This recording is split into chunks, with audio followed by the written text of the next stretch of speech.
সরকারকে বদনাম করতে নানা রকম ষড়যন্ত্র করছে এবং বিভ্রান্তি ছড়াচ্ছে। শনিবার গাঙ্গুইল রোড এবং সাত রামনগরে দুটি রক্তদান শিবিরের উদ্বোধনী অনুষ্ঠানে গিয়ে এমনটাই বললেন মুখ্যমন্ত্রী ডক্টর মানিক সাহা। এদিন তিনি গাঙ্গুইল রোড এলাকায় অবস্থিত বিবেকানন্দ ব্যায়ামাগারে রক্তদানের সূচনা করে বলেন, এখন উন্নয়ন ছাড়া কিছুই হয় না। বিবেকানন্দ ব্যায়ামাগারের আগে যেমন অবস্থা ছিল এখনও তেমনই আছে। যেহেতু আমার নির্বাচনী কেন্দ্র, তাই এই ব্যায়ামাগার তাদের ৭৫তম বর্ষ উপলক্ষে এক রক্তদান শিবিরের আয়োজন করে তাতে উপস্থিত ছিলেন মুখ্যমন্ত্রী। সেখানে বক্তব্য রাখতে গিয়ে প্রতিশ্রুতি দেন তিনি। মুখ্যমন্ত্রী নিজেও কিছুদিন এই ব্যায়ামাগারের সদস্য ছিলেন। রক্তদানের গুরুত্ব উল্লেখ করতে গিয়ে মুখ্যমন্ত্রী বলেন, এভাবেই যেন সমস্ত ক্লাব সংস্থা রক্তদানে এগিয়ে আসে। একজন রক্তদান করে ৪ জন মুমূর্ষু মানুষের জীবন বাঁচানো যায়।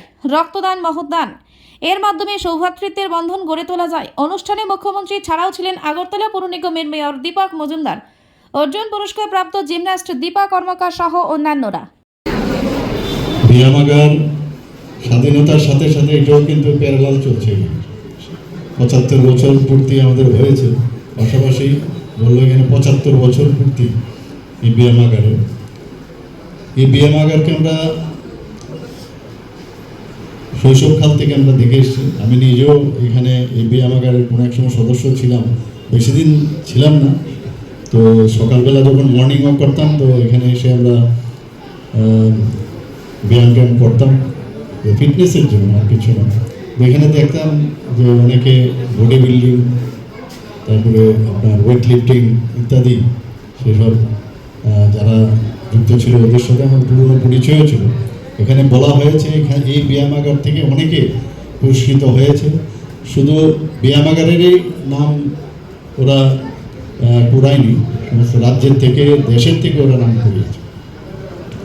ব্যায়ামাগারের যেটা দীপা বলার চেষ্টা করেছে, যে যা দেখেছিল, দীপার তো বয়স কম, আমরাও যা দেখেছি এরকমই, খালি এই বিল্ডিংটা হয়েছে। আমাকে যা বললো যে ওএনজিসির থেকে এবং এমএলএ ফান্ড থেকে কিছু একটা পেয়েছিল। তো আমি নিশ্চয়ই বিষয়টা আমি দেখব, এবং আমরাও চাই ডেভেলপমেন্ট ছাড়া তো হবে না, তো আইন মেনে কীভাবে করা যায়, এবং এটা আমার বিধানসভার এলাকাতেও, তো নিশ্চয়ই আমি দেখবো এটাকে কীভাবে ডেভেলপ করা যায়। এখানে আজকের এই ৭৫ বর্ষ পূর্তি উপলক্ষে যে রক্তের আয়োজন ওনারা করেছেন, রক্তদান শিবিরের যারা রক্ত দিতে এসছেন তাদেরকে আমি ধন্যবাদ দিতে চাই। যারা কালেকশন করতে এসছে, আমাদের যে ডাক্তারবাবু এবং প্যারামেডিক যারা এসছেন, সবাইকে আমি ধন্যবাদ দেব। এবং এই ধরনের ফিলান্থ্রপিক যে ওয়ার্ক, সেটা প্রতিটা ক্লাব, সংঘ বা ব্যায়ামাগার বা সামাজিক সংস্থা তারা সবসময় করবে, সেটা আমি আশা করছি। ত্রিপুরার মধ্যে ব্লাড ডোনেশন একটা রেনেসাঁ, এবং এটা কিন্তু এখানে এখন আমি বলবো একটা উৎসবের মেজাজে চারিদিকে মানুষ এগিয়ে আসছে, এবং এতে করে মানুষের, যে আমরা সবাই জানি যারা মুমূর্ষু ব্যক্তি, তাদেরও লাভ হবে। তো এই ধরনের দান, রক্তদান, এর থেকে বড় দান কিছু হয় না। আর এই ব্যায়ামাগারের যে ইনফ্রাস্ট্রাকচার ডেভেলপমেন্ট, সেটা নিশ্চয়ই করতে হবে, দেখা যাক কীভাবে করা যায়। এদিকে আমি নজর রাখবো, এবং আশা করি এই ব্যায়ামাগারের উত্তরোত্তর শ্রীবৃদ্ধি ঘটুক, এবং এই বলে আমার বক্তব্য শেষ।